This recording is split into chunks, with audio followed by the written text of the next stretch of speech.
Good evening, everybody. I would like to call the April 12th, 2021 Parks and Recreation Advisory Board meeting to order. Could we please start with the roll call? Sue Olberg. Here. Scott Conlon. Here. Jeff Ellenbogen. Here. Paige Lewis. Here. Nicholas Novello. Here. Dan Olson. Here. And Council Liaison Aaron Rodriguez and Board Member Manoj Gangwar let us know that they will be absent this evening. Great, thank you. So our first item is to approve the agenda. Does anyone have any proposed changes to the agenda?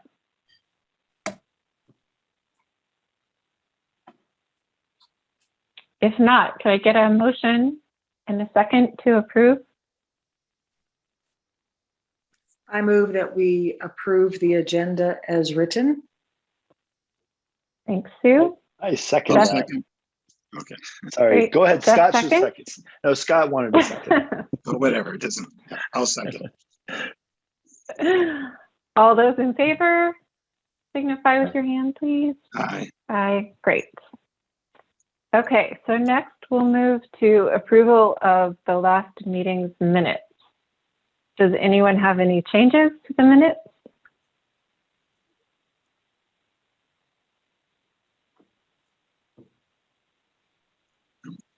Okay, hearing none, I need a motion to approve the minutes, please. I move that we approve the minutes. Thank you, Jeff. Make it a second. I second that. Dan says. Great. Thanks, Dan. Thank you, Dan. All those in favor of approving the minutes as written? Great. Unanimous? Okay. We haven't heard that there are any community members that have asked to speak, but now is our public invited to be heard section. So if there are any community members who would like to speak during this portion of the meeting and have reached out to the secretary, they will be unmuted one at a time and asked to state their name and address for the record, and will be informed that they have 3 minutes for comment. So we'll just take 1 minute to wait unless Nicola has heard of anyone that wants to speak. I have not received any notification of anyone who wishes to speak. Okay, we'll just take let's wait 1 minute. I'll set a timer. And if we don't hear from anyone, we'll go on to old business.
Okay, still no word from anyone?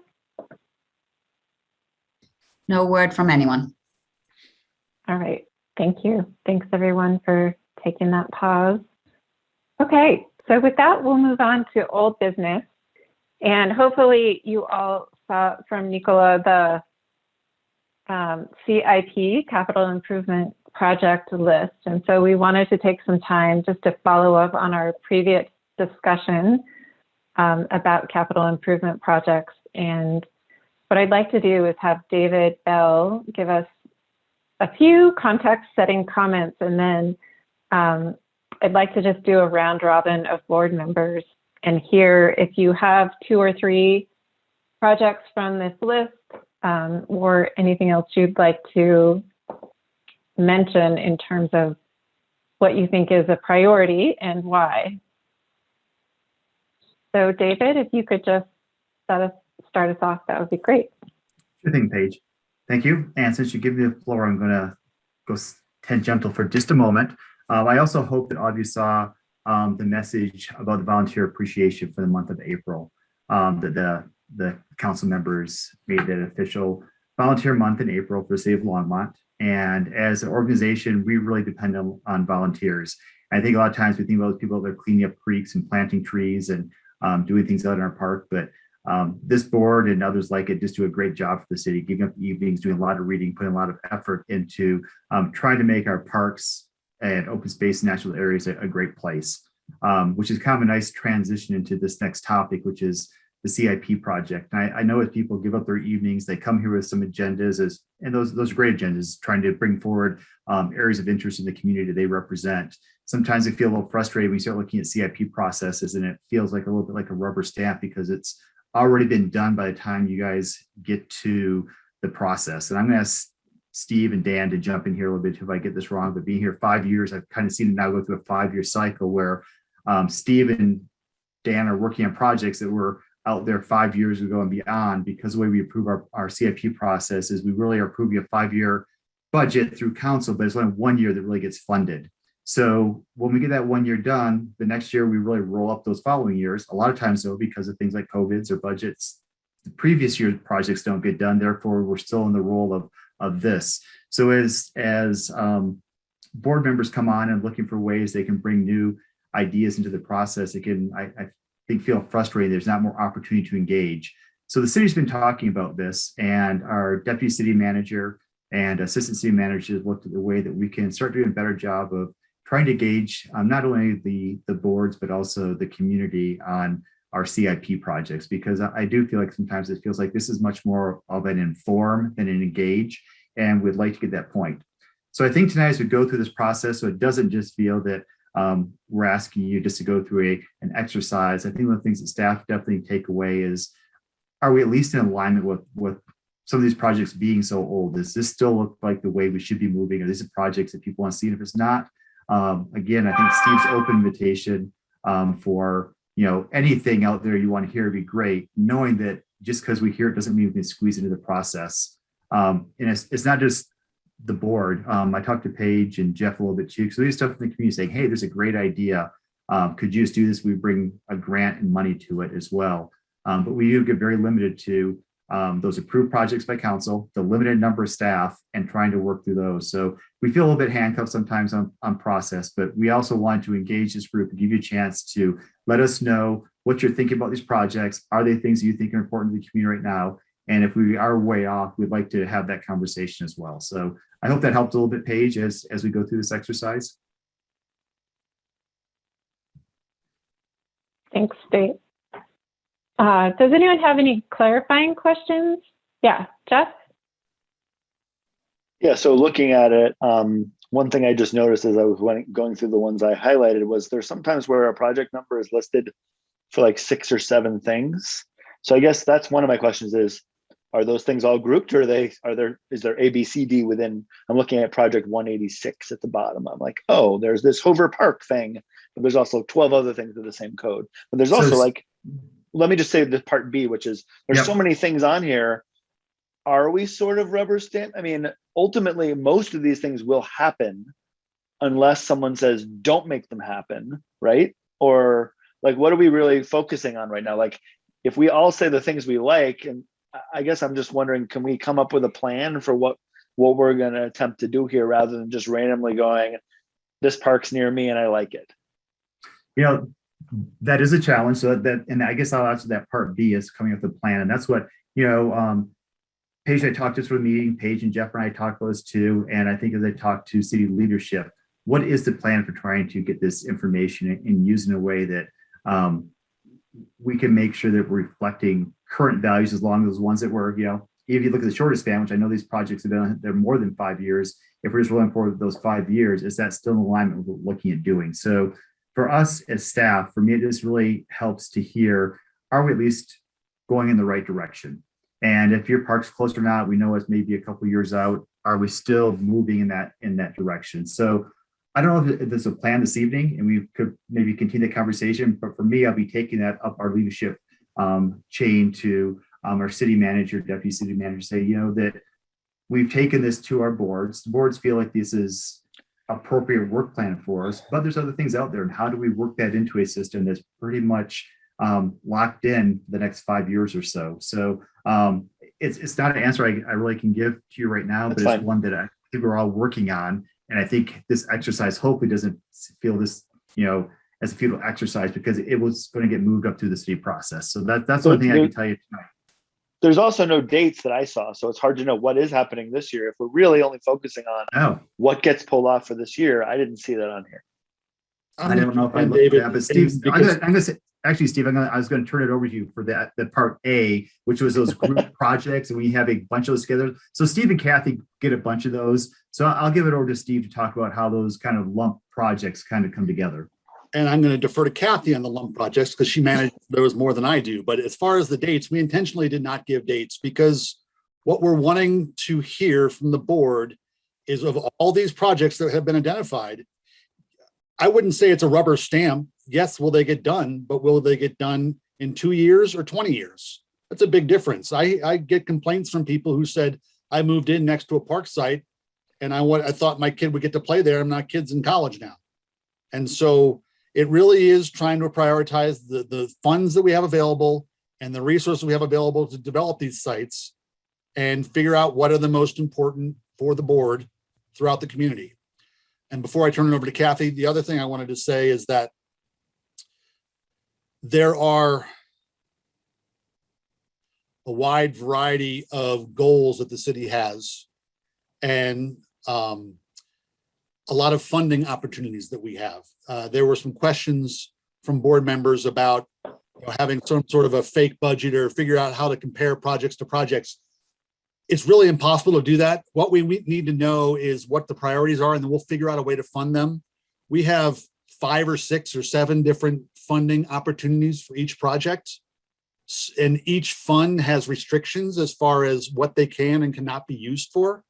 And so what we really want to hear are what are the most important projects, and we'll figure out the best way to prioritize different funding opportunities that we have for each project. But we're really trying to find out what the priorities are.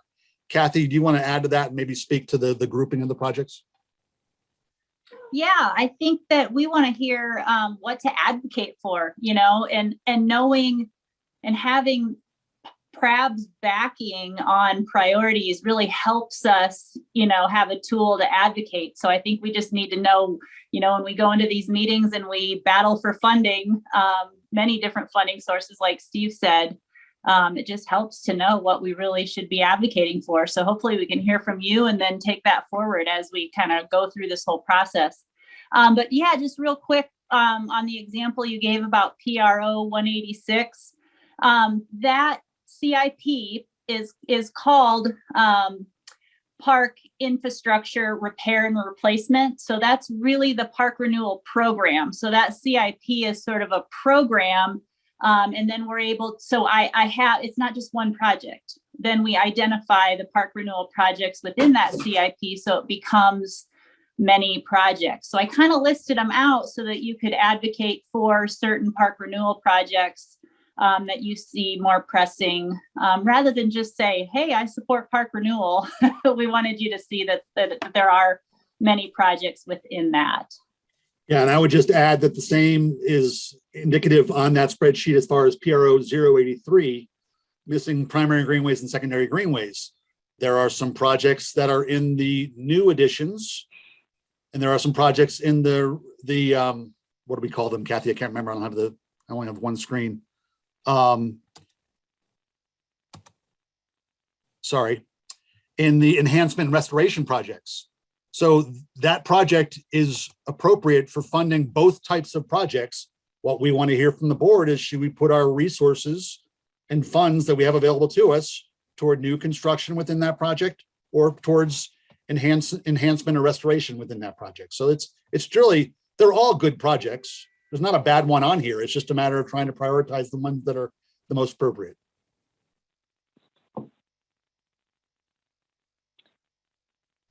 Thanks for all for that that. Oh, yeah, clarification. Dan. Dan Wolford? And certainly can appreciate what Kathy and Steve are saying. You know, good example of this. And Jeff, your comment about all these are going to get built.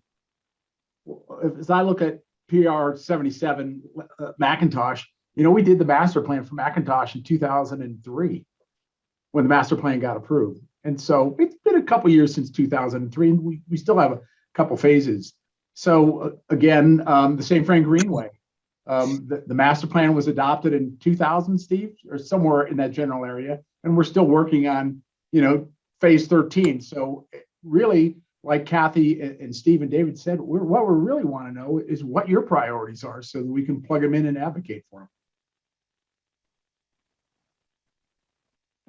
Thanks, Dan. That was, I think, as you share your priorities, the why is important, you know, and recognizing that we do have limited time, but I think to the extent that you can share the why in terms of priorities, it will help staff understand sort of how our current thinking and how, as we reflect the community, might be or not be in tune with where it was when the master planning was done or when these projects started. So I think reflecting on why you think the projects that you highlight are important, I think will be helpful. Scott? Did you have a comment? Yes, I said a quick question first. On PRO 083 for Rough and Ready Trail, it says replace the surface. Is this this section that is asphalt? This is, I think, to Steve. Is this the asphalt section? Well, it's part concrete. Just south of Mountain View is concrete for about a fifth of the way. And then I got Paul Fitzgerald texting me right now, or not to grab. And then the other 4/5 is asphalt. None of that meets any sort of ASHTO requirements. All of the surfacing is falling apart. But yes, that's the section between Mountain View and Pace. Okay, thank you.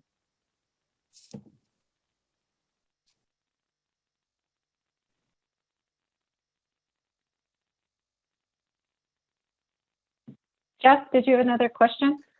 Yeah, I think this is directed at our board. So I'm wondering, are we just going to take turns highlighting and saying why we like things, or is there going to be some sort of process we want to do where at the end we vote on our priorities, or is it more like everyone shares, or like say you say something you like, Paige, should I acknowledge that with a nod, or we say, yeah, that's one I like, so we don't repeat ourselves? I'm just looking for a little structure of how you want to run this.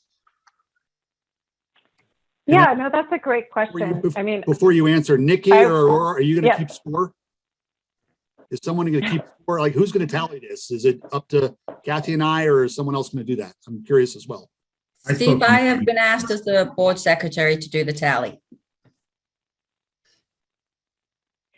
And I might suggest, I mean, I don't know if we'll be timely for this particular process, but what I had in mind is that we could share our thinking on this one and kind of see where everybody's at, see if there are commonalities between our priorities. And if there are, then I think we certainly could have a follow-up conversation to see what we want to do about that. You know, is there some way that we could work with staff to raise the priority of that particular thing or a few things? It may be that we all have such different priorities that, you know, there's no commonalities, and then I think it's a little more complicated. Are you hoping we're each going to share one first, or do we go and share all three of the ones we like the most, so we don't over talk? Yeah, I mean, why don't we each do two? I mean, I think, you know, we don't necessarily have to. So why don't we each do two and then see where we are?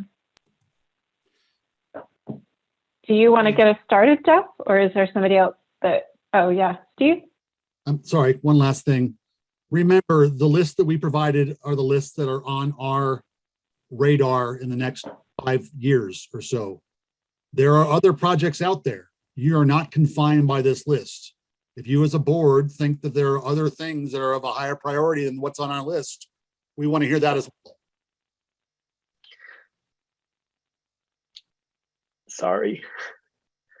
Just wanted to clarify one last thing, which is we are not talking about anything related to a rec center or a pool or anything like that. This is only natural resources, correct?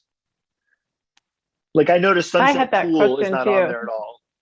If we were to build a rec center or a pool, it would be in a park and it would be, Kathy or I would be dealing with that directly, be figuring I out. know we're not proposing a new rec, like that's a bigger thing, like having a vote, know, but if- like if fixing one we- isn't. If we went to city council and said that we went to our Parks and Recreation Advisory Board, gave them a list of 30 capital improvement projects, but the highest priority project for all 7 board members was a new rec center or pool, there's a message in there. Okay. So yeah, I just wanted to reiterate that I think Jeff's not here tonight, but yeah, those other rec area things are definitely things that able to discuss tonight as well. But Steve and Kathy within my work group, definitely this is the list that they have and they're working on, and that's where the primary project managers are and then where their time is spent. and these are projects that we can fund through the funding sources that we've talked about. A rec center or pool is outside of those. That's a bond issue or a vote or whatever. That's not something within our current purview.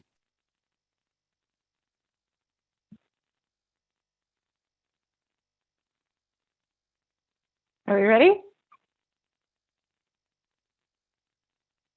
Do you want to go, Jeff? Why don't you get us started? I'm willing to, because I think I can be quick. To me, the dog park relocation project seems obvious to me that it's going away, the number 2 by airport.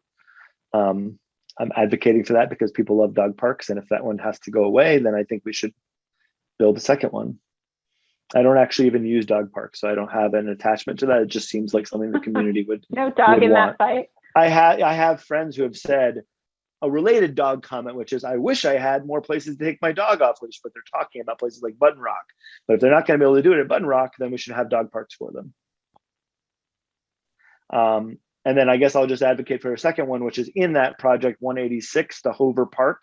I'm a pickleball advocate. Now, the pickleball is not part of that project, but that park itself does look super antiquated. So I'm assuming, and I would love clarification, that there is no plan, and actually those pickleball courts are fine, but like the park itself next to it, Hoover Park, certainly looks like it could be upgraded. So I'll advocate for that one too.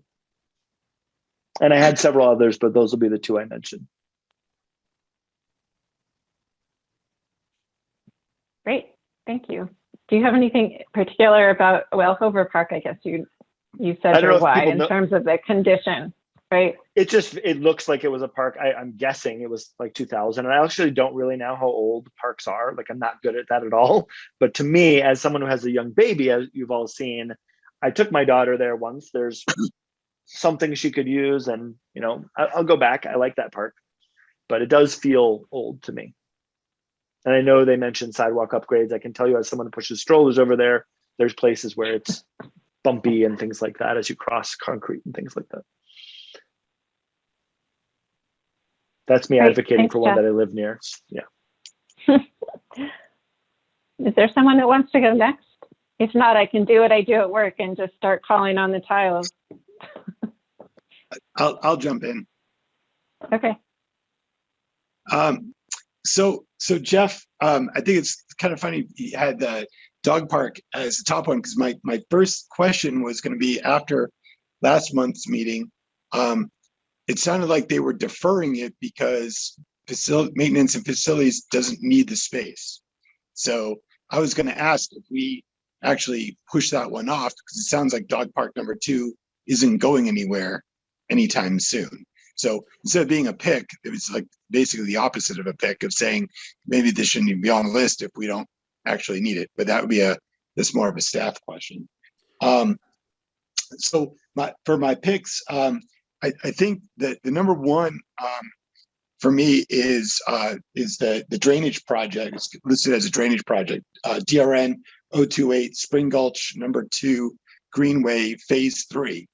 That's a mouthful. But phase 2 is so fantastic, getting to Union Res, and Sandstone is fantastic, but there's not a great way to connect the 2. And on the bicycle Longmont perspective, we've already heard from at least 50 people who have said, how do I get from here to there? How do we make that happen? And so I know going under the railroad tracks is going to be an expensive endeavor. but I would love to prioritize that so someone could, bike from 23rd or so all the way down to Union Res, all the way down to Sandstone Park, and then all the way out to Airport on Greenways.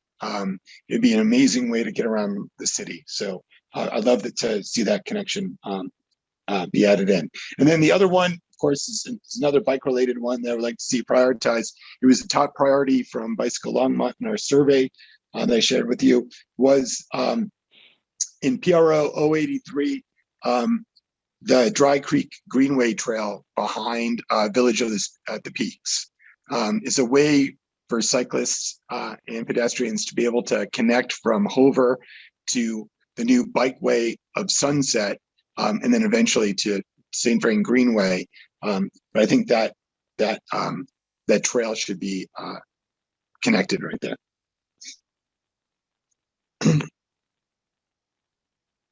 Great. Thanks, Scott. Sure. Steve, did you want to would answer like- that question? Was I off base on the dog park? Should I have paid more attention? No, it's funny. It's funny Scott mentioned that because the way the city works, lots of things happen within a month. I'm actually having a meeting with the new property owner for the dog park on Thursday. There is some inertia behind trying to get this dog park moving sooner rather than later. So, No, okay. so yeah, things change. We just it's important.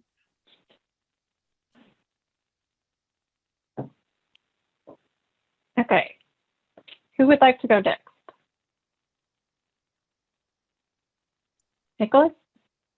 Thanks. I'll go next. I have two and then a second. So the first one that I want to add is Puro 077, which is the McIntosh Lake Nature Area Redesign and Construction. I'm specifically interested in the phase 5 part of the plan, where there's the new introduction of the new trailhead. I think that might address the problem with the cars parked along Lakeshore Drive, and that bothers homeowners there. So one question I do have on that is how many kind of new parking spots can we really make available on that new trailhead? It's not huge. It's 15 to 20. 20. Memory. I Well, haven't that's plans in a 15 while. cars less on the street. Still. Okay. Thank you for that answer. I think that's still a sizable amount. The second one I wanted to add was Puro 146, which is the Roosevelt Park improvements, design, and construction.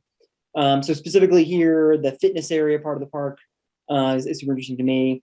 I feel like right now the only interesting part of the park is obviously the ice pavilion in the winter, and in the summer months you have the activity pool, which doesn't really serve adults, and the rose garden, which most people maybe visit once or twice. But the fitness area, I feel like that would be a way to draw on people more frequently throughout the year, and I could also envision adults frequenting the park, the fitness center, and then visiting downtown Longmont, grabbing a coffee, maybe doing a little window shopping, kind of generating some commerce for the town. So that would be the second one that I would advocate for. And then the second that I would have would be for the Hoover Park upgrades. So for me, I don't know the park very well. I've actually been there once or twice, but what I've looked at from the map is that it's located in an area nearby several apartment buildings. So my assumption is that there's a lot of people there who live near the area, don't have backyards, not within close walking distance to other parks. And so, that would be a way for us to help, serve those members of the community who don't have access to parks. So my second. And yeah, that's it. And just back on the Great. McIntosh one, sorry, just, 20 parks, 20 parking spots, not a lot, but it still helps with the issue that we've had. And it does seem like it's a recurring issue. We keep on coming up in PRAB meetings to address some of the issues we have at McIntosh. So I'll stop there.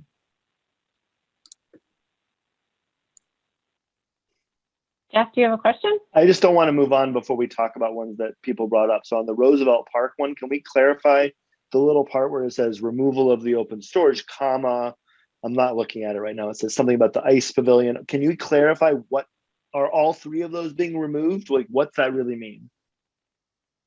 Yeah, I can clarify. And I tried to, I don't want to sit here and reread it, but that CIP project for Roosevelt Park we could fund different portions of it. So if what I'm hearing is support for the outdoor fitness area, that portion could be funded in that CIP. But I also wanted to point out that there's a phase of that master plan that is not complete yet, so we could fund that. And that's removal of that outdoor storage area, expansion of the parking.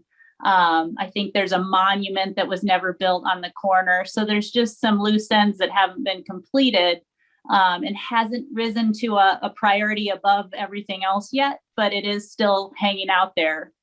But you know, what I heard was support for more on the outdoor fitness side of it. So that's what we could focus on in that CIP, if that's the priority. Thanks.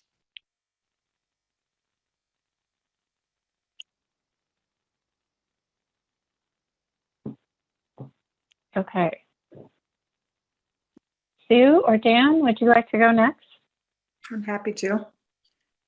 Well, first of all, since we've been given permission to say this, I think that the number one priority for Longmont, in a town of almost 100,000, is a new recreational type facility that has a swimming pool with at least 20 lanes, something to serve the future of Longmont, as well as all the other amenities that our, current facility has. Because I think, of course, through a lot of, public input, that I think that we would see a real strong interest in supporting something like that, that serves families, and everyone of every age. Whether that includes ice or not, I don't know. But that to me is the number one priority for our city. As far as the ones from the list we were given, most of the ones I chose to focus on had to do with completing Greenway projects. And I did, put as my number one, the first one, the St. Vrain Greenway Phase 13 East. But also listening to Scott, who is much more of a bike rider than I totally support all the, the connectors. I know, what I do, I get on my bike and I go a lot of places, but I'm not an avid bike rider like some people. I just think that the more connectors we have and the more we, have this Greenway go through the entire town, it gets people out there walking, it gets people to all the little parks that we already have. So to me, those were my number one priorities, and including the Union Reservoir upgrades, that because the Greenway will reach the reservoir area. And I think they really need some bathrooms and changing rooms and all of that, which I couldn't tell if that was already funded or if that was part of this. I wasn't sure. Does anyone, Steve or That Kathy, is- do you want to Yeah, answer that isn't funded. It's on the table for funding within that PRO 186. Union Reservoir is a little bit confusing. You'll notice it's in there twice.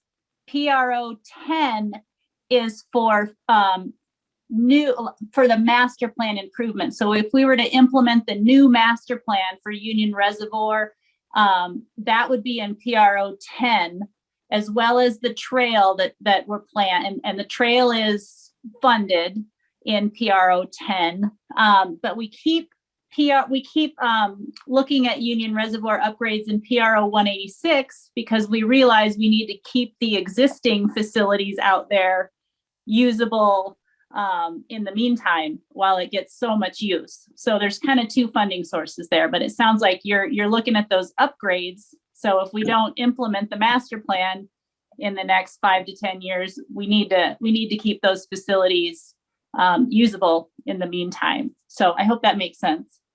It does. I just think it's pretty obvious that those upgrades are needed. Obviously they need to keep what they have, but from what I understand, and I don't go there very often myself, but it's a huge need to have those facilities, especially with, to also accommodate those with disabilities. But they really need them. I mean, there's a lot of people that go out there.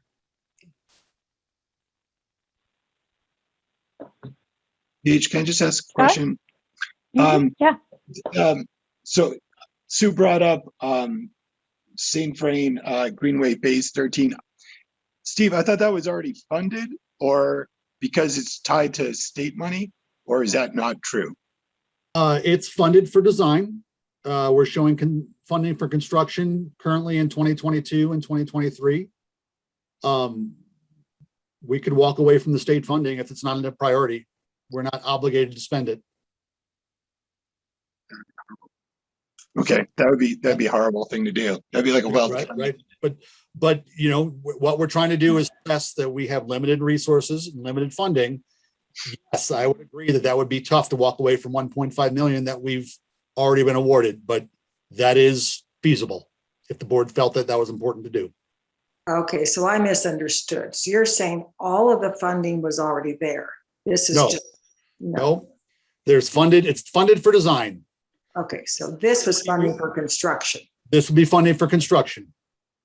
Okay. So yes, it is important to list St. Vrain Greenway Phase 13 as a priority for construction. Okay. We know that the board wants us to continue extending the Greenway east and using the dollars available to us through state funding as well as through city funds to complete the construction of that project.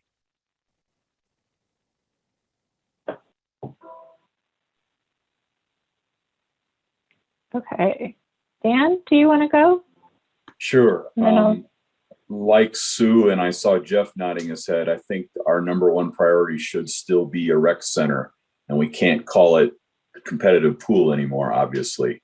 But, you know, based on what we've learned COVID wise, we're totally oversubscribed in terms of swimmers and lap lanes. And that's only going to continue in the future. And along those lines, I mean, it's separate, but similar, the whole Dry Creek Park thing. I mean, we got kind of messed up because of the whole groundwater business, but that could or should have been a large park, something like Sandstone on the west side of town that never really happened, hasn't happened yet. And it's, you know, we have a rec center on the southeast, and we have a, you know, huge Reservoir Union Res on the east side, and there's Sandstone Ranch on the east side. On the west is McIntosh, which we just discovered is a huge need area, but is very, you know, it's a tricky deal how we improve it. And Dry Creek Park, which, you know, could be that kind of anchor, but is not yet because it's just can't be done or hasn't been done. So I guess I'd like to see something done. That those would be my two main ones. And along that line, Jeff's point about the dog park, that is on the west side, and if it goes away, that'll be an awful thing. So I guess, you know, we kind of discussed it already, but I guess I'm just worried or nervous that the west side of town, which is growing just like the east side, could use some support or finish these projects. Great. Thanks, Dan. Any questions or follow-up before I jump in? Well, Dan sort of stole my thunder because you have a lot of those same things I was thinking. I mean, I agree that we really need to focus. I don't know what shape it's going to take. You know, I think it's going to, I'm not sure how it will come up on our agenda, but I think we need to revisit the need for a rec center. As Dan said, COVID really highlighted how important recreation is and how limited we are. And I think even before that, any time you spend at the rec center, you can just see that the demand is greater than that facility can hold. And I recognize that's not on this list, but I also had that Dry Creek Community Park area as one of my priorities because I think it's just such an underutilized opportunity right now. And I know there are issues there that need to be resolved, but I would love to see some more priority emphasis given to that whole area and developing it out more to the vision. And if that includes a rec center, then that's great. It kind of combines two priorities. But if it doesn't, I think there's still a lot that could be done there that would make it a companion to Sandstone and help to relieve some of the pressure there and create more opportunities for on the west part of town. I also had a general priority around just trail connectivity, which I've heard from several of us. I don't know the trails well enough to select out the ones that I would raise that I am very supportive of continuing to build, particularly that sort of east-west connectivity and connecting up the trail system with the state park. I think those are really important, and trying to fill in the gaps of some of those existing trails to help make them more usable. I do know just from riding the trails and having to jump off where there isn't connectivity, and with kids, that's often an unsafe thing to do and is frustrating. So it'd be great to be able to follow those trails for longer and connect up the different recreational areas. So in terms of your initial question, Jeff, I did hear, I think several of us were interested in different aspects of trail connect and greenway connectivity. So I don't, that maybe that's a follow-up conversation for us as a board, just to understand the status of that, where all these pieces fit together, how we might prioritize. And I think, Scott, you have a good sense of that from the bicycle Longmont, but maybe we could even carry that into our field trip discussion. Maybe we need to go on a bike ride and explore the greenway connectivity. And I think also the rec center obviously is still a priority for many of us, so that probably is a future conversation also with council. I also heard, Hoover Park and sort of attention to resources in communities that might be lacking, underserved communities, making sure that we're prioritizing having, I think maybe it's Trust for Public Land that has the park a 10-minute walk away. Everyone should have a park at least 10-minute walk away. And I don't know what Longmont's status is with regard to that, if there are neighborhoods that don't have that.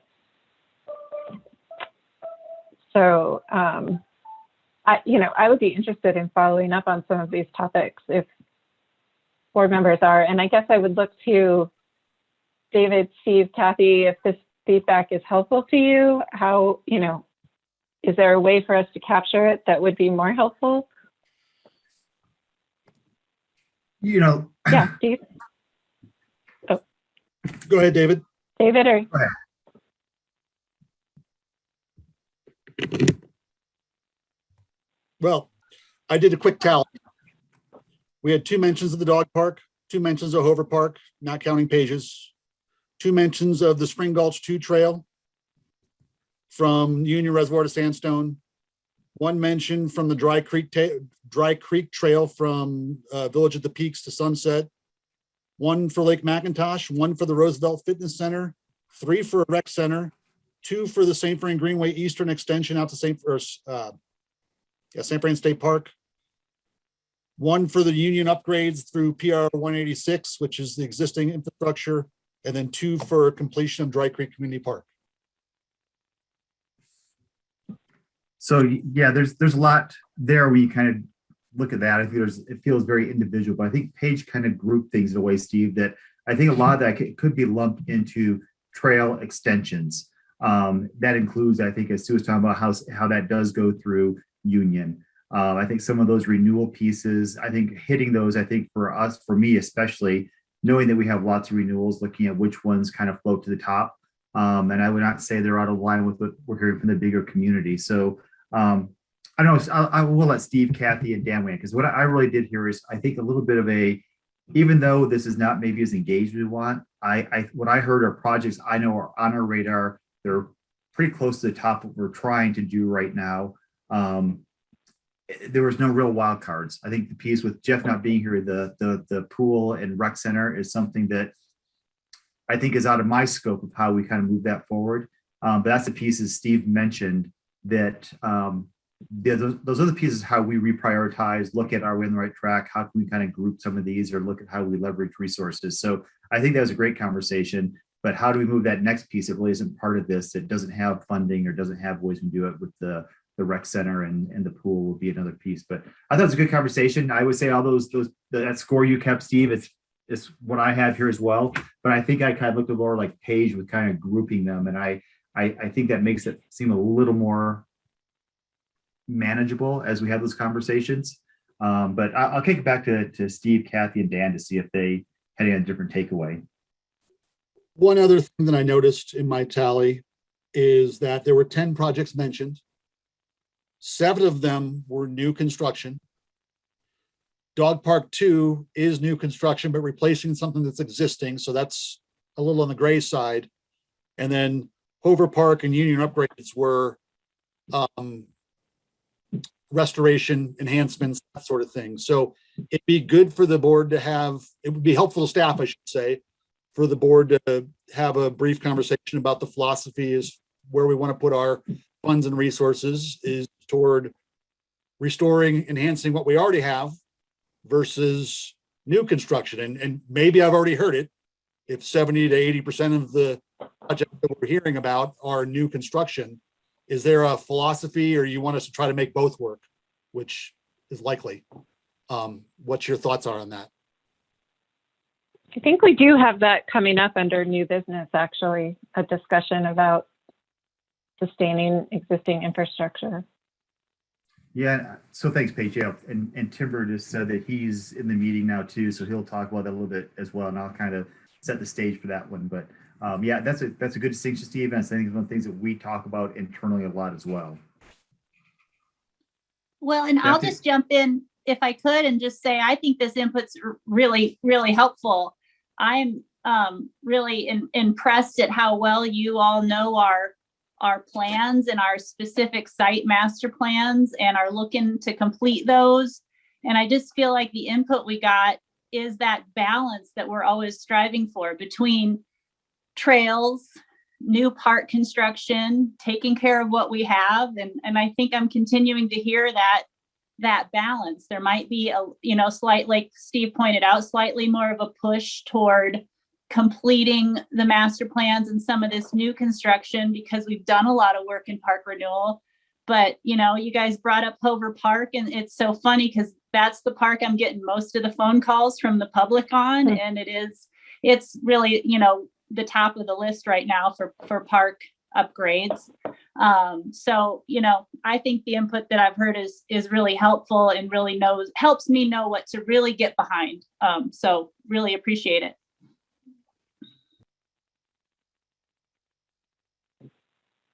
Great. Dan Wolford, did you want to add anything? I think I just have to ditto, exactly what Kathy said. Sounds like we've got a balance of new and renovations and trail connections, and it's the same story we've heard year after year. So before we close this out from the board members, I, for one, would like to propose that we have more conversation about trails and trail connectivity. And, I would be interested to see if others would also like that. And then I think maybe I'm a lumper, at least tonight I'm a lumper. But I think, when you think about Union, McIntosh, and Dry Creek, we're thinking about what are those anchors, of our sort of outdoor recreation system and what do they need, which I think is also kind of a linked conversation. Yeah. So, that might be another future topic for us to. So we can definitely do that. And I think, for me tonight, I heard Kathy's enthusiasm and kind of reinforce some of the stuff that she was working on. And for me, I think that idea of that trail connectivity probably, it's interesting having ever used their own words. I still probably do the same thing you do and lump out things and things that probably I think of interest to me too, because I heard a lot of that trail connectivity. If it's a renewal of a trail that I heard a little bit or addition of new trail miles, I think it's a good conversation because I think it'd be good for the board to hear how all these little pieces are fitting together in a bigger picture. And again, just a conversation about, I think throughout I heard that enjoyment of using our trails and how important it is to get people out there. So we can definitely have that conversation. Yeah, I think, Paige, that one of the agenda items, and it could be June, July, August, I don't quite remember, is to have a conversation about missing trail connections or incomplete trail connections with the board. And so I think that's out there in the near future, if I'm not mistaken. Great. Dan? And And just a reminder that Boulder County can play a role in these trail connections too, as we've looked at, connections from Dry Creek Community Park and other alternatives from Union Reservoir to St. Frank State Park. So don't forget that there's another pot of money that we could pursue that creates those connections through the assistance of Boulder County. Great. Do board members have any final thoughts or other topics that you'd like us to keep in mind for future meetings based on this conversation? Scott? I'd like to propose that we put it on the agenda as new business somewhere.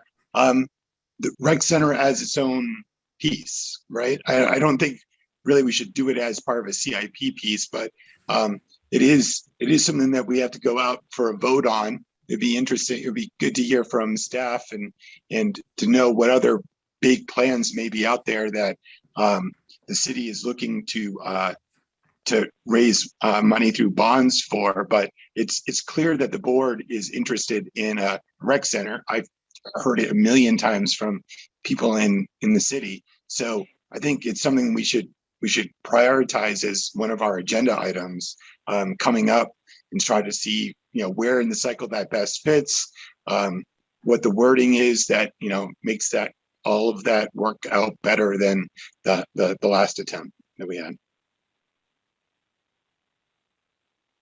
Thanks, Scott.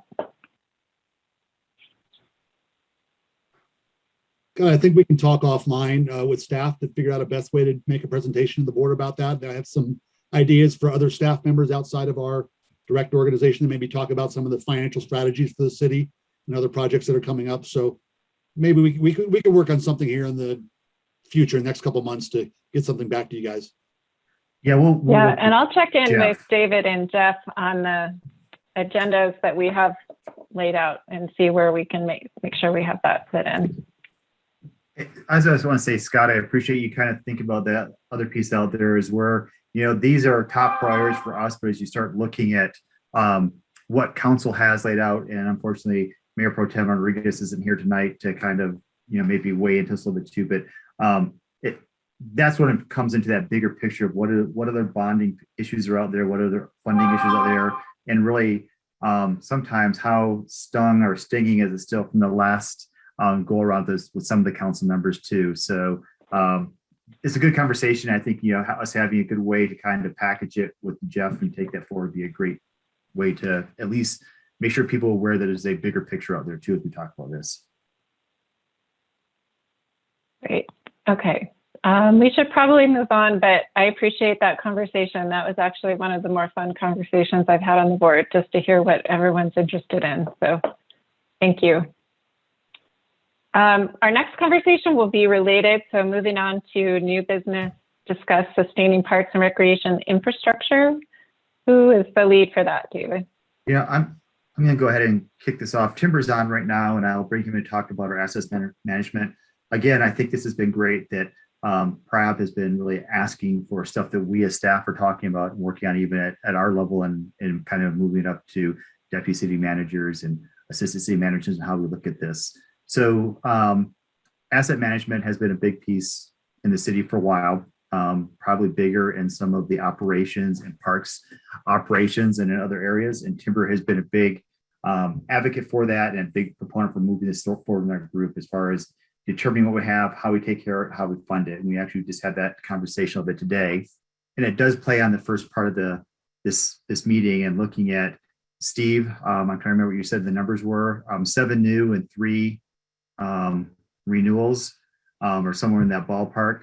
But I think one of the things that we really have been pushing on is that we need to make sure that as we build new stuff, that we can take care of what we have and that new piece.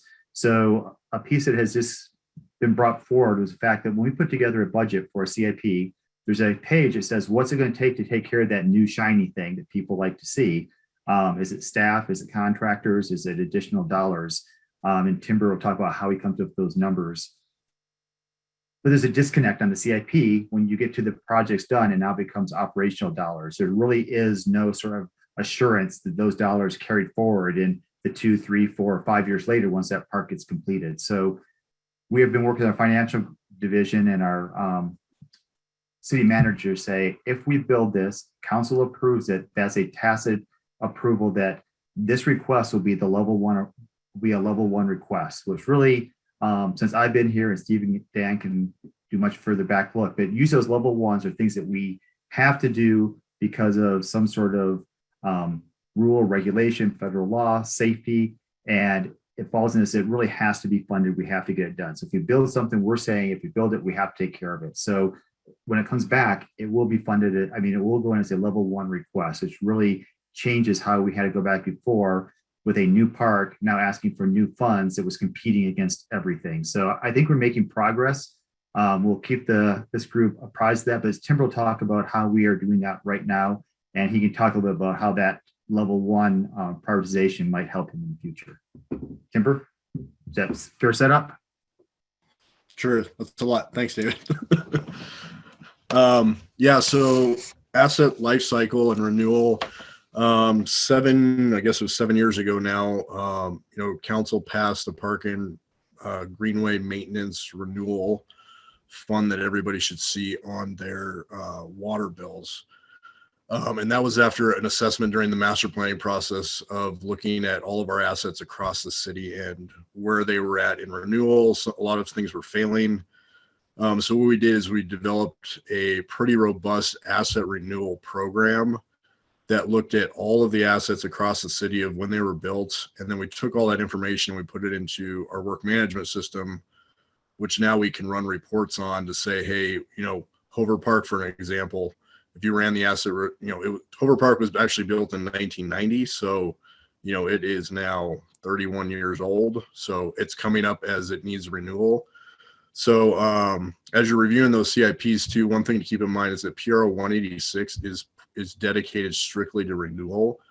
So the projects that are being identified in there are actually coming out of the asset renewal program. So the projects that are in there are either assets that are close to failing or have, I don't want to say failed, but they're going to fail within the next 5 years we're projecting. So when we run that report, we actually go out and we look at all of the assets that are showing up in the 5-year plan and see if, hey, yep, look, these assets are actually going to be close to getting ready for renewal here in the next 5 years. Some of the other things that we've been doing is because we didn't really have a good renewal program.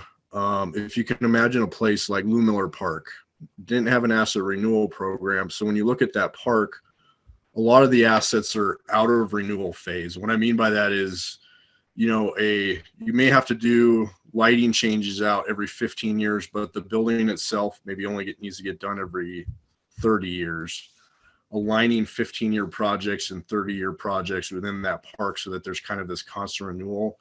What we've seen is we actually look at all the assets that are getting ready to fail and we realign them a little bit to create a kind of a cohesive project, which Kathy's been really good at.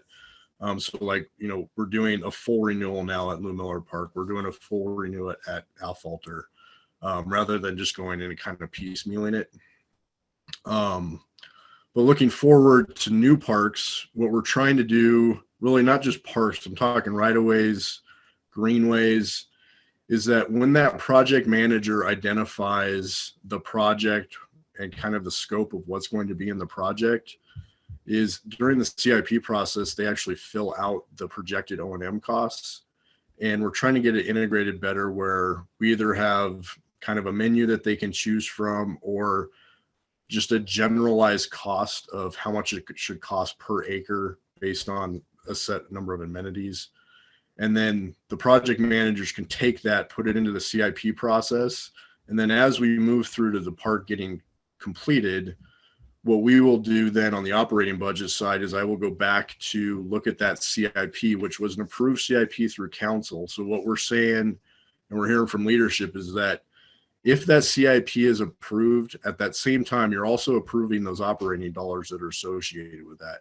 So that's kind of our catalyst, if you will, to say, hey, look, this CIP was approved 4 years ago with this number of dollars for funding. Now I can go into our 1-year operating budget process, put in some sort of, inflationary value in there. Usually we use 3% and say, okay, this is the amount that we're going to need to maintain this system going forward.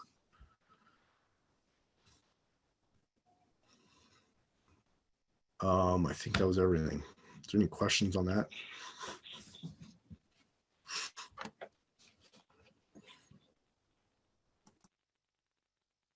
So do you have to go through the capital improvement process? I mean, and maybe just trying to understand how you're structuring this.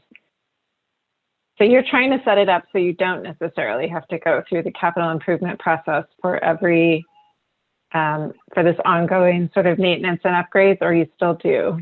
No, we still do. Yes.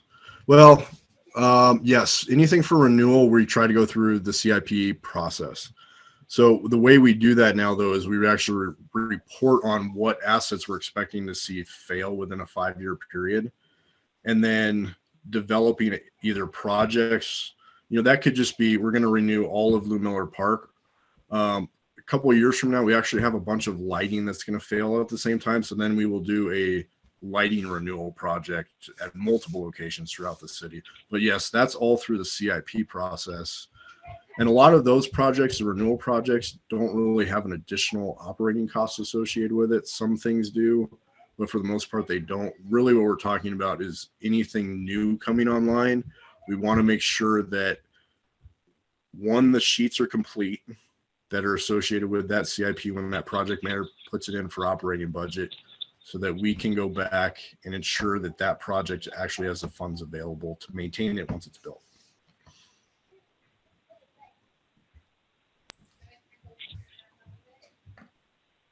So yeah, Paige, I think what I was trying to get at the beginning is that Steve and Kathy have always done a good job of doing the CIP page that documents what the cost should be. Timber gives them that if we're going to build a park of X acres, that many acres requires this many dollars or this much staffing.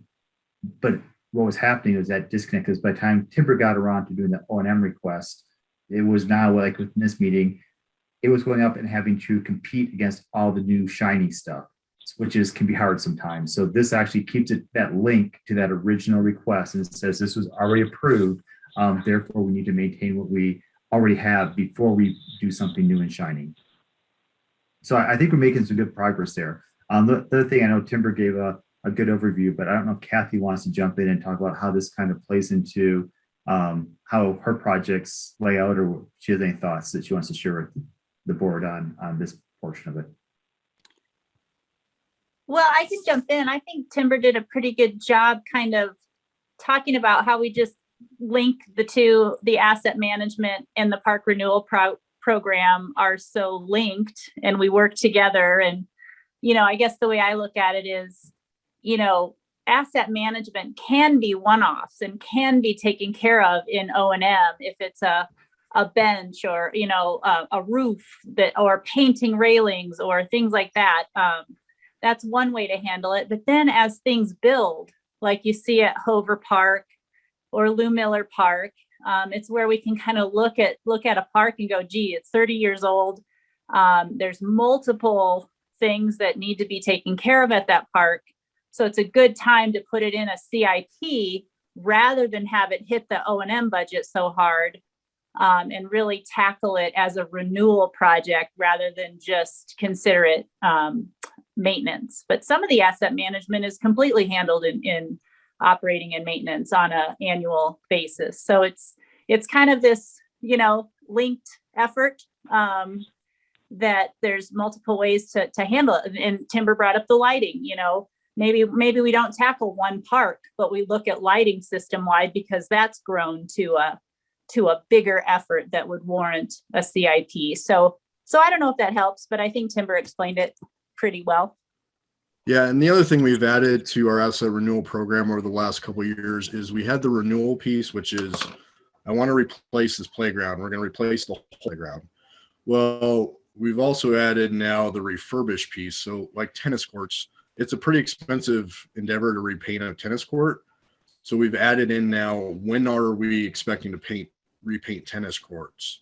And that we can fund through operating dollars as one-time requests, or we can fund it through Park and Greenway maintenance requests, which comes from the $2 fee over to the operating budget side. But then we do have funding set aside for projects that just come up through the year, small painting projects, irrigation repairs, light bulbs fail, irrigation heads break, all of that type of activity.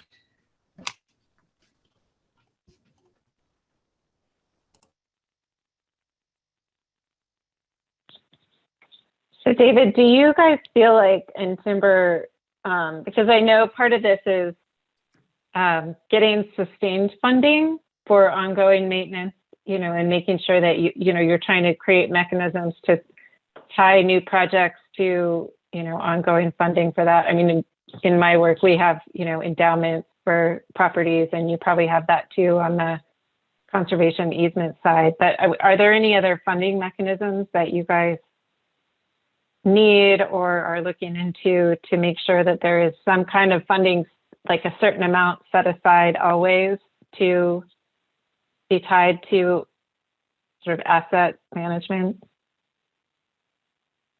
Timber, you want to talk about it? Because Timber is the one that really, again, I go back to Timber and Kathy, they worked on some of the original numbers to come up with how we fund these things. There's another piece, though, because we are a bigger group than just our parks, that Dan might want to talk about his open space program and more that ongoing maintaining natural areas in perpetuity as well, and how we fund that, because that is a different funding source. But before I go to Dan, I'll let Timber jump in and see how he feels that we're doing with our ongoing budget, but our funding sources, and if that's sufficient, because we are going to be looking at here in the next year or so. Yeah, I think our ongoing operations budget every year has either been slightly on target or just underspent. So I think the conversation we were having now is we do have a lot of projects out there for renewal, and it really comes into a capacity piece. Do we have the people that can manage those projects? I think that's where we're running into some issues now, is we have all these great projects out there, call them shovel ready projects, if you will. It's just having the number of people to manage all those projects. It's getting kind of a struggle.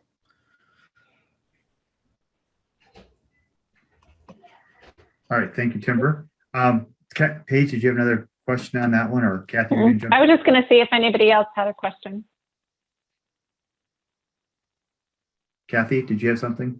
Well, I was just going to add that, just to answer that question, that Park and Greenway Maintenance Fee Fund is really that source that we sought out and got approval for in 2014, the $2 fee that's on your utility bill. And that's really what launched the Park Renewal Program, but it can also fund just O&M on, as we add parks. So I think, as we grow and you're seeing a lot of new park projects, Timber's, expecting a lot of that to come online. We'll have to find that balance between CIP park renewal projects, which are really expensive. If we're, and I think Timber's always looking at, and myself as well, when we dive into something like Clark Centennial Park, which could be a renewal similar in nature to Garden Acres, which is a very big, expensive project. We're looking to use that fund, that Park and Greenway Maintenance Fund, and having the cash flow to do these park renewal projects, as well as find that balance of O&M for new parks coming online. Eventually, it's probably not going to be enough. Right now, it's enough because we haven't seen those new parks come online, and we haven't had the staff to really, roll out those projects. I've been doing a lot of projects, but also need to work on new. So I think time will tell if that funding source is going to be sustainable or not. As we try to find that balance. One thing that's really interesting too is when you map out all the assets that we have in the system, the graph really follows kind of a wave pattern, because depending on how long you've lived in Longmont, there has been waves of development that have come in. And with development, there's usually new parks that come online. So you have like this big bump around 90 through 2006. And there's just this huge, all those assets were built at the same time. So guess what? They're kind of all going to fail at the same time too. So finding a balance of when we spread those out to level out when we spend funding on renewal. And then you have big projects that happen, like, you know, Kathy just did Garden Acres renewal, Clarkson Tino renewal. Actually, during this current CIP, Dry Creek Park is hitting its 20 year in 2026, which is currently in the 5-year CIP plan. So we have some things at Dry Creek Park that are scheduled for renewal already. Yeah, and just to be clear, you know, that fund is a supplement to the general fund. So Timber's budget is primarily general fund, and so this is a supplement. So whether or not it's sustainable depends on how the general fund is doing, and so that's kind of why it's always going to be a bit of an unknown.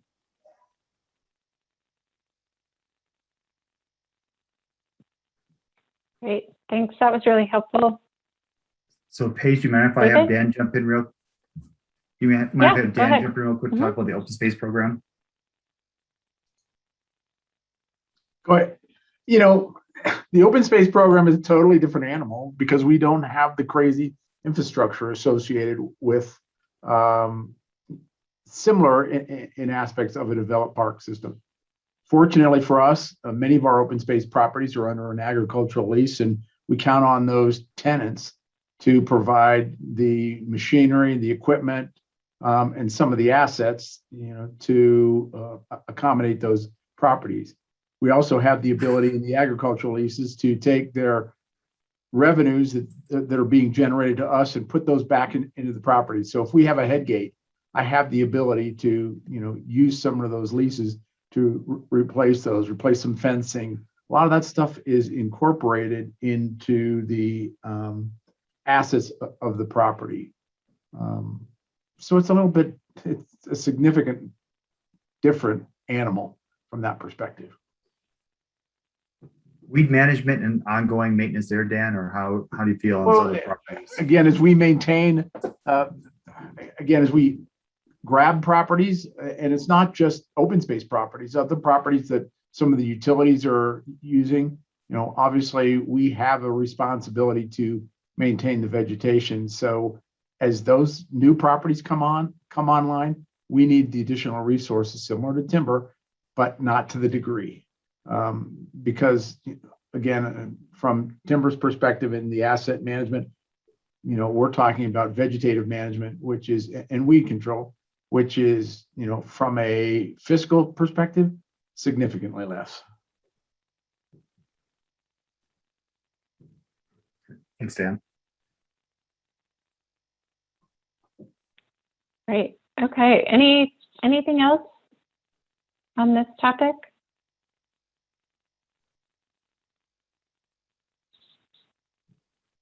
Okay. If not, Jeff is not here tonight, but I do want to talk about, we have in the past, the board has done field trips.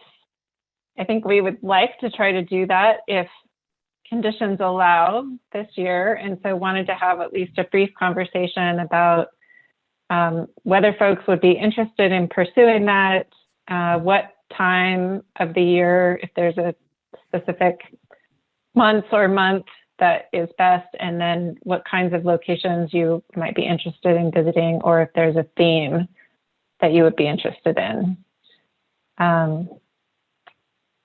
I will throw out that I do think it would be, and I do think, David, you and Jeff and I talked about this, combining the sort of trails conversation with, you know, visiting some of the trails and looking at connectivity. So I would throw that out there as one option for a field trip. And I'm flexible on where that would start and end, but, you know, we could do a bike trip or a walking trip or whatever works best for people.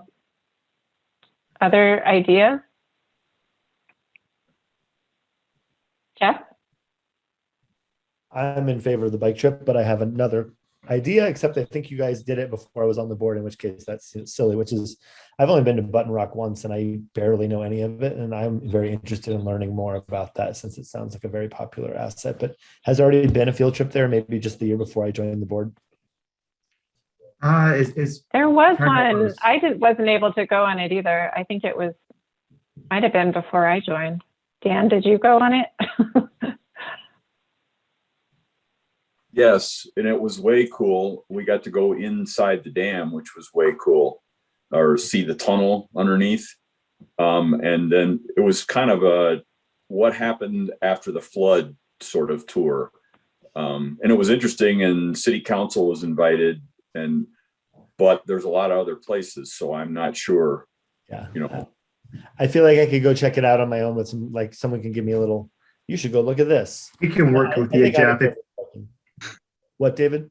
We can work with you, Jeff, to make sure that our board members get a chance to see some of the stuff up there too. So if that's not the top priority, Button Rock is something we can work with our rangers and stuff to maybe make sure you get a chance to. We could check out the connectivity from a bike ride starting at Button Rock and then try to make it all the way to St. Vrain Park. We're working on that one. that's the right direction, downhill. Well, I picked that for a reason. E-bikes. Okay, other ideas? The Button Rock idea came to us from staff, as I recall. Is there anything now, David or Jeff? I guess Jeff's not here. I mean, is there something you guys like to show off? The whole, Resilient St. Vrain? Is there a tour of all that? Or I'm just throwing something out. I don't know.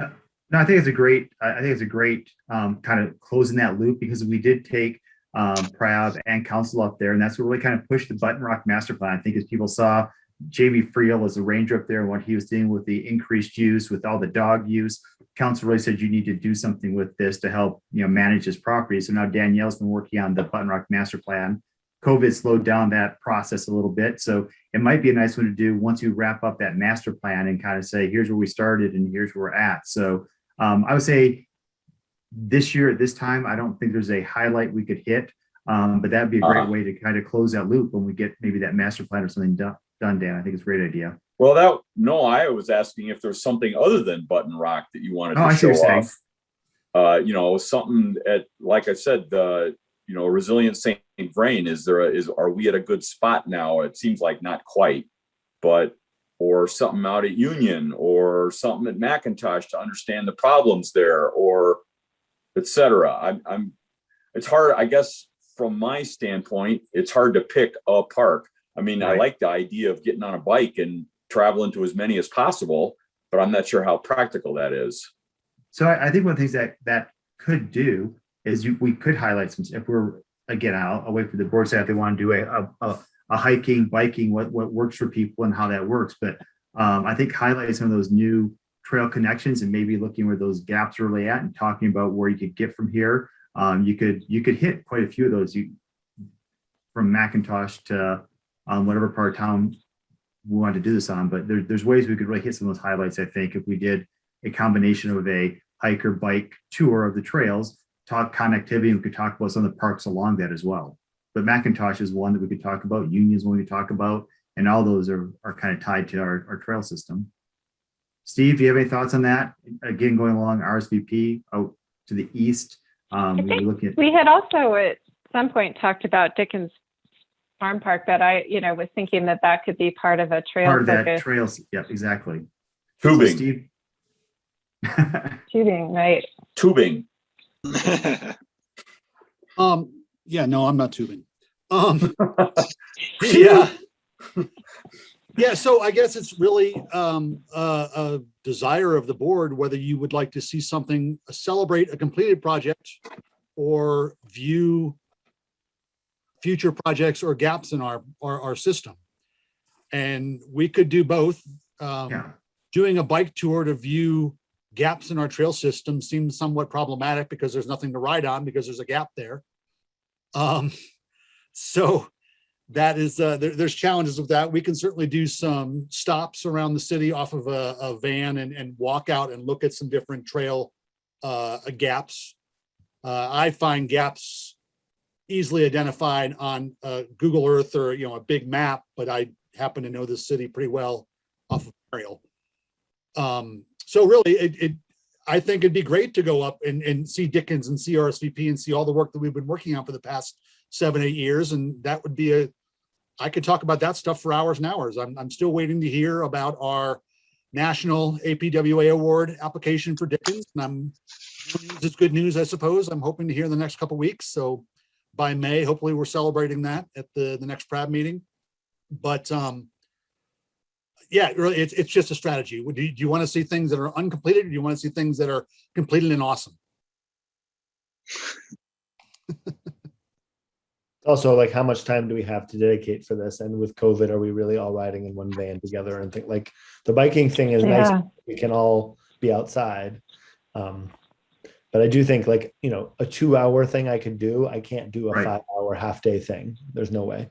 I think in a 2-hour thing, again, we'll leave this, we can kind of leave it maybe a little undecided here. I don't know if Paige wants to wrap this up on this one, but I do think that ability to look at places like Dickens, and Steve, I think, you know, your ability to use Google Earth and kind of know where these are, but to talk about directionally from how do we go from here to there, doesn't mean you have to drive to that gap, but you start talking about those long-term planning visions that you might have as you kind of move, you know, through our system and look at celebrate some of those areas, be it the Spring Gulch Trail. I could see that Dickens to almost Union could be something, and that we could get done in a couple hours and celebrate some new trails, talk about the gaps and where these new trails will connect to once those other pieces tie in, and do a little bit of celebrating. But there's a pretty safe route from Dickens to Stephen Day Park, even without the Spring Gulch Phase 3 connection. If we were to use the trail on the north side of 119 over to the bike lanes and County Line Road down 26, and then using the new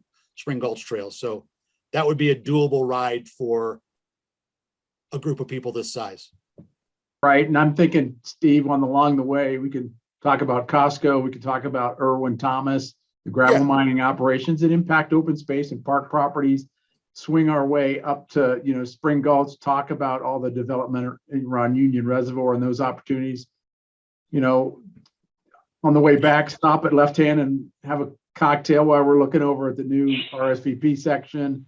Well, I was hoping the concierge would pick us up at Stephen Day, but we'll see. Well, we could do that too. But, you know, again, we can show you, you know, the original phase 1 of RSVP out at Sandstone and look at the wildlife and the craziness that's going on out there, you know, and how we've used route wads.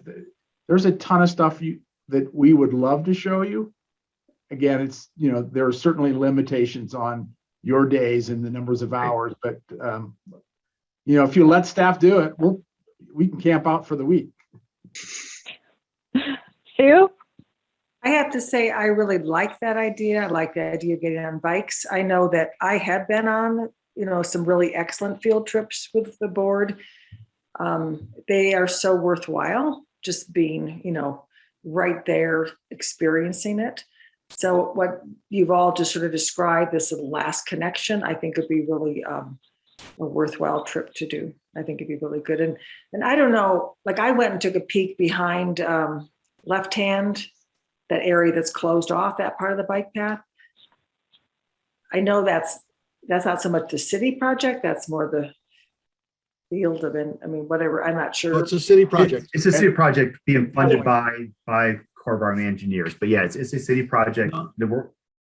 That portion is not being, no, That's not a core project. Yeah, that's a city project. Oh, that is it. Okay, but that's that is on really, city. that was really interesting. I kind of snuck behind the lines, I'm sorry to say. And I'd love to have more explanation because it was fascinating. And that mobile home park behind there, if I understand, has been sold.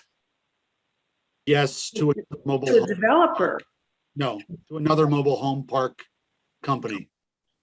Okay, well, I thought there was a new big development right in that area that was in the. In that area. Okay. So There's nothing right there slated for development, just to the west. North of Colorado Materials.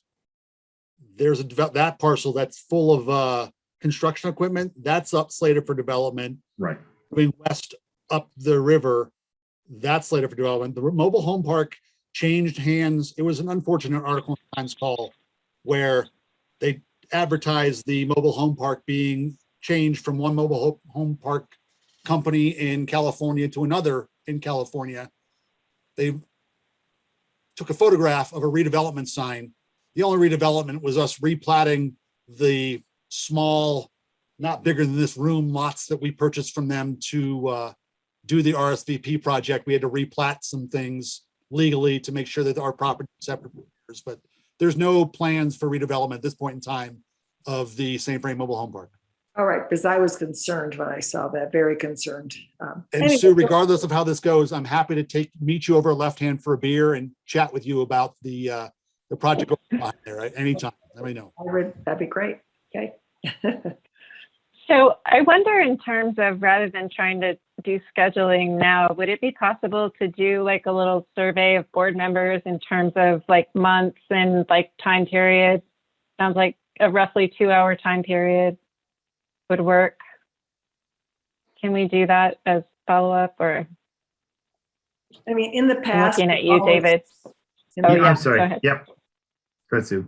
No, in the past, we've always done it in the summer, but I do think a lot of people have, go on vacation. You're never going to find a perfect time, but personally, I would think earlier Yeah. rather than later. Dan?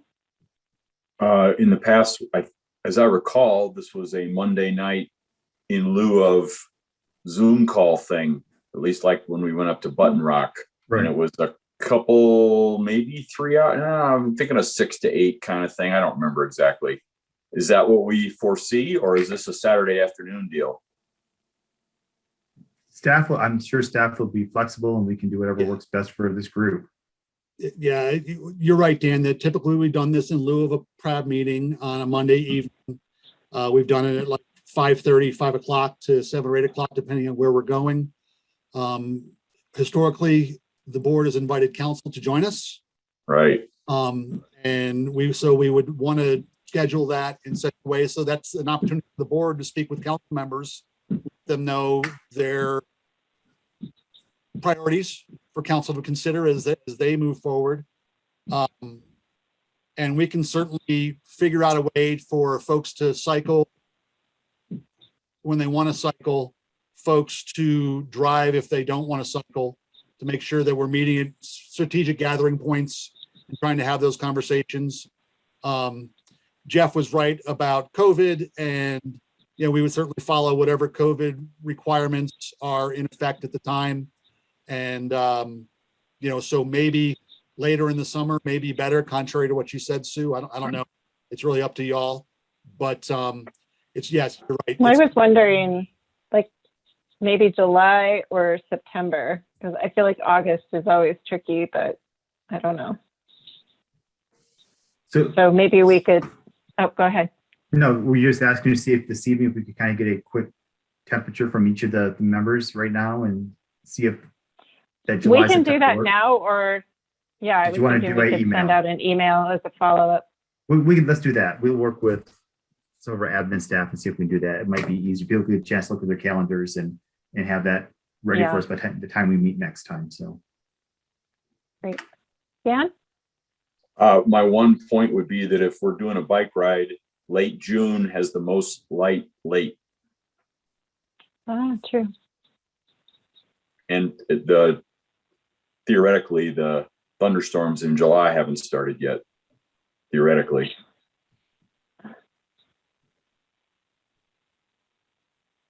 Okay, well, let's plan to come back to the next meeting with a proposed date and general itinerary, if that's okay with you, David. And yeah, we can do that. I'm sure we can use either Survey Monkey or some sort of email piece with sort of that June, July, August, September, Saturday or weekday, and see what works best for people. And I'm happy to follow up with you to help think through the questions if that's helpful. Okay, thanks everyone. So the next item is to discuss any questions that board members have from the materials that were in the packet.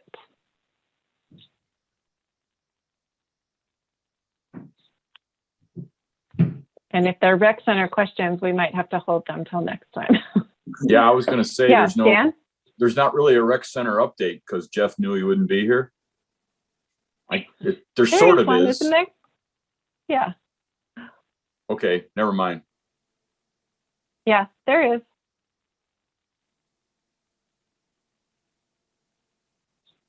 Any questions from the packet materials?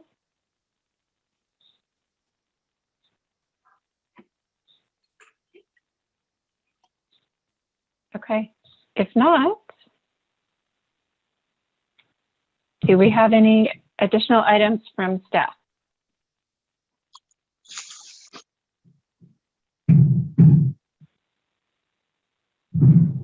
Dan?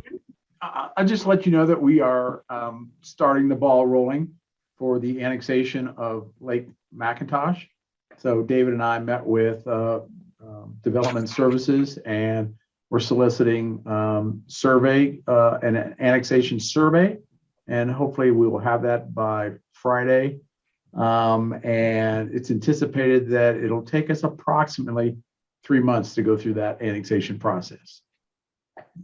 That's it.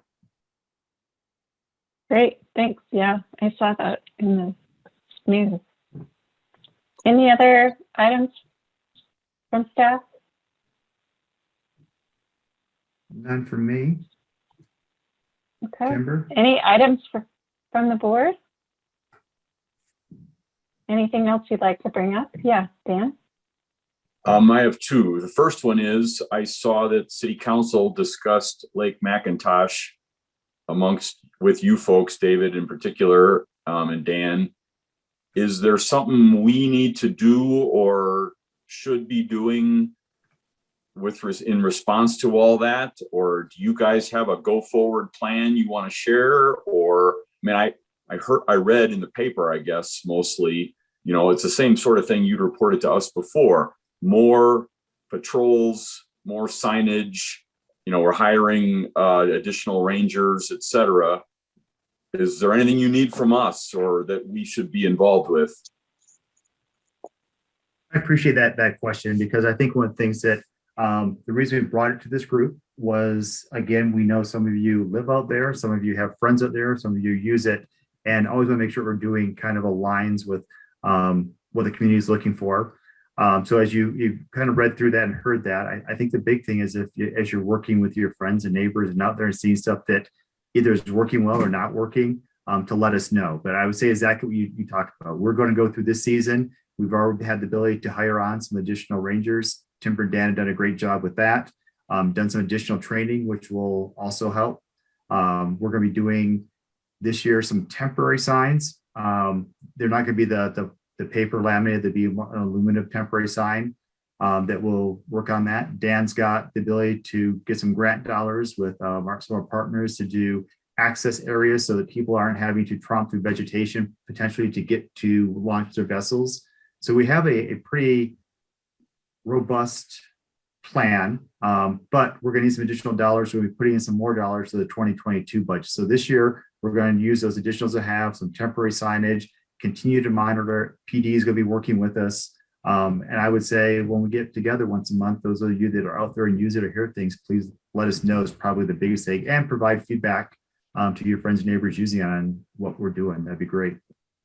Well, just FYI, weekend, 8-9 days ago, Saturday, I lost count at 60 plus boats on a 25 boat maximum lake.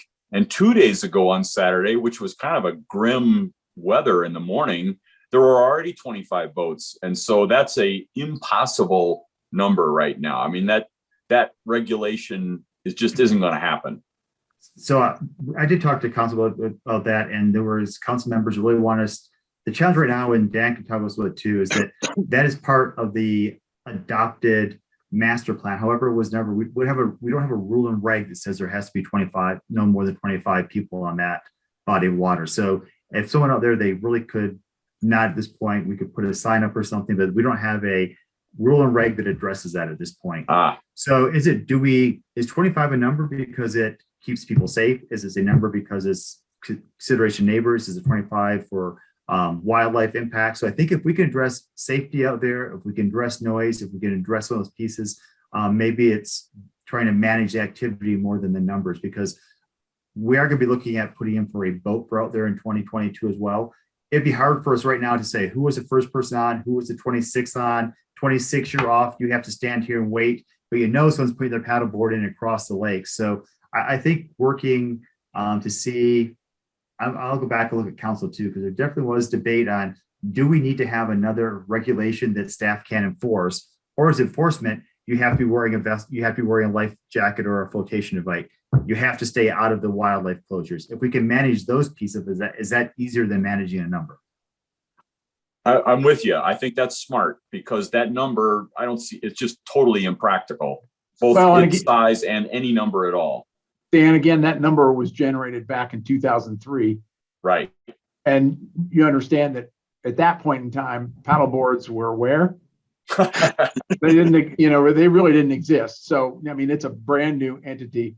You know, I'm counting the days when the new buoys come in and the rangers and my staff can get those buoys out to, you know, demarc that northwest shoreline as habitat to keep people out of there. Those are our priorities.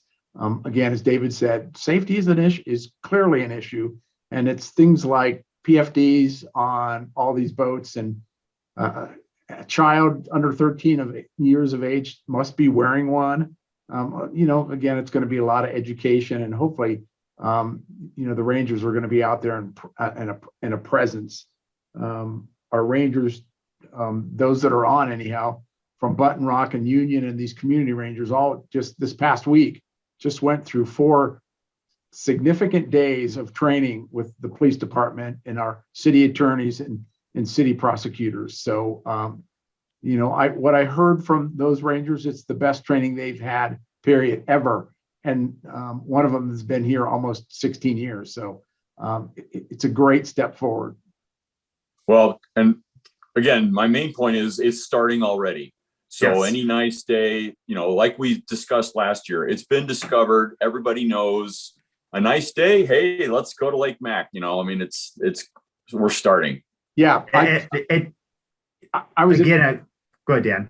I was just gonna say, I was at Golden Ponds Tuesday night. I thought I'd, you know, spend a couple hours just kind of dinking around with the fly rod. And this is at 6 o'clock at night. And I was lucky to find a parking spot. So it's happening. It's there. Yeah.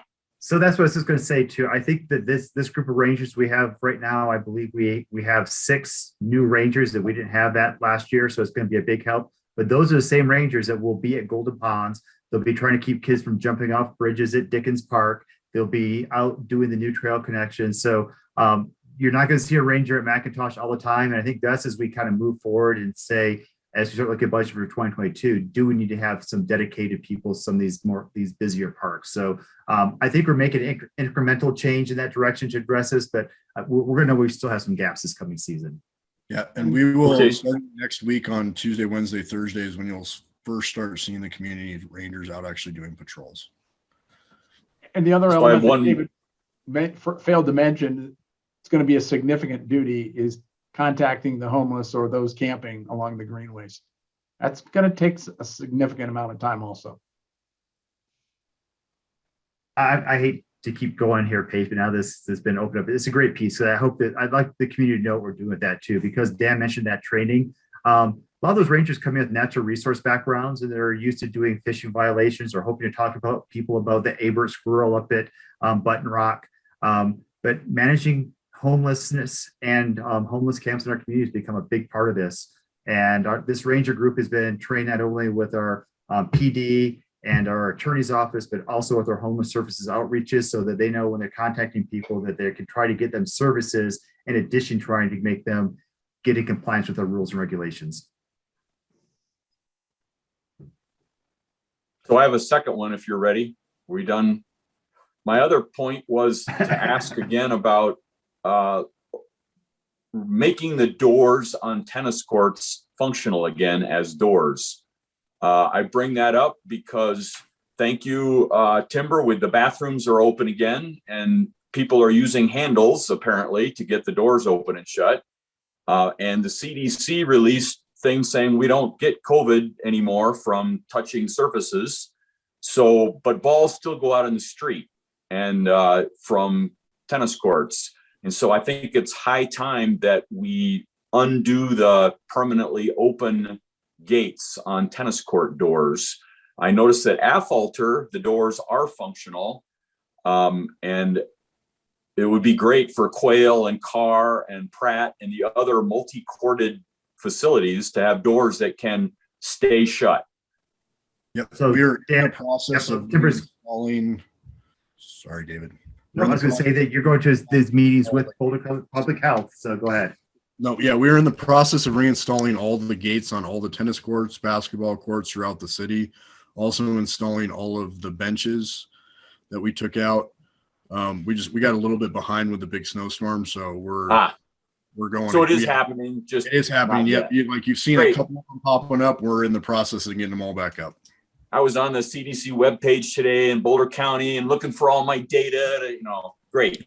Never mind. Okay. Yep. They're going up.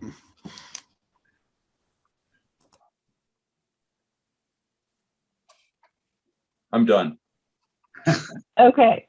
Any other items from the board? Scott? I have a question on the St. Vrain Greenway, south of Boston, east of South Pratt Parkway. It used to be a mobile home park. Is there a plan for that space? I was just looking to see in the CIP if there was going to be a project that's planned for there, or is there a future plan for that little space as a park or something? It's just south of Budget Home Center. Yeah, Steve, you want to touch on that? Yeah. Sure, yeah. Public Works and Natural Resources is working with other departments and divisions within the city to repurpose that property. The current philosophy from our city leadership is that it was once affordable housing. It should probably remain affordable housing. We are working with Longmont, what do we call it? LUH, Longmont. Yes, thank you. Working with them to see if they will purchase that property from the funds that bought it originally and try to repurpose that for affordable housing. There's nothing in stone yet. That's just the discussions that are going on right now. But we as a department would like to offload that property now that we're done using it for staging of construction. And so, yeah, right now, Timber's work group is tasked with maintaining it, but we're looking to turn it into something else here in the near future. Okay, cool. That Thank answer your you. question? Yep. Sue, did you have something? Just a comment. I just want to thank especially, David, Dan, Steve, Kathy, and Timber. I'm always so impressed at these meetings when I hear you talk and when I read the information we get in the board packet. I just think Longmont is outstanding and stellar when it comes to their parks and recreation. Just from other places I go and other people I talk to, I just want to thank you guys. I think you do a really incredible job, and I know you're short-staffed and probably underpaid, but I was a teacher, so I understand that part. But anyway, thank you. Well, thank you, Sue. Thank you very much, Sue. And I just want to tell you that I couldn't agree with you more on the dedication of your staff. I don't think many people, one, know the extent of what they actually have. I don't know a lot of people know how much they have from Sandstone Ranch up to Button Rock and everything in between. But the staff you have here is great. And a lot of people off my staff tonight, but just so you know, that continuity of staff, Steve and Dan both hit their 20-year anniversary with the city this year. So you got people that are committed and dedicated to this program. Thank you, guys. Great. Thanks, Sue. Anything else? Okay, seeing nothing, I would take a motion to adjourn.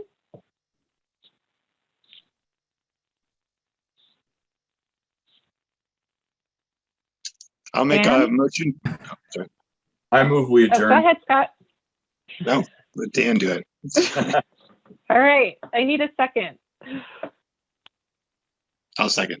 All right. The competition. All right, all those in favor? Aye. Aye. Aye. Great, thank you. The meeting is adjourned. Thanks Thanks all. Have a all good your night, volunteers. everyone. Thank Thanks, you. everyone. Hey, Sue, call me about that beer. We'll get a beer and we'll talk about the project. Okay. Oh, email your phone number to me. Okay, I'll do that right now. Okay. Bye. Bye.